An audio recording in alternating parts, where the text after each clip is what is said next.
আসসালামু আলাইকুম, কেমন আছেন সবাই? আশা করি সবাই ভালো আছেন। আলহামদুলিল্লাহ আমিও আল্লাহর রহমতে ভালো আছি। তো আজকের ভিডিওটা খুব ইন্টারেস্টিং। অনেক ভাই বোনেরা আমার কাছে একটা হাঁসকুড়খা যদি দেখায় তাহলে জিয়াপত চায়। তো আজকে দাওয়াতটা অবশ্যই খুবই স্পেশালি, আর আজকের ভিডিওটা খুবই ইন্টারেস্টিং। তো কিছু মনে করবেন না, হ্যাঁ দাওয়াত তো দাওয়াতই হয়, তাই না? আজকে দেখেন 2টা মুরগি আনছি। সেদিন একটা হাঁস খাইলাম, আরেকদিন খাইলাম, এইভাবে অনেক খাই।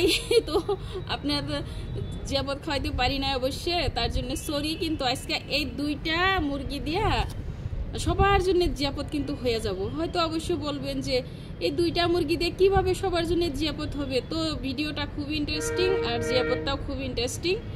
তো দাওয়াতটা হইলো সবাইকে স্পেশালি ভাবে না খাওয়ার দাওয়াত রইলো এই মুরগি দুটার, তাই সবার জন্য হয়ে যাবে, কিছু মনে করবেন না।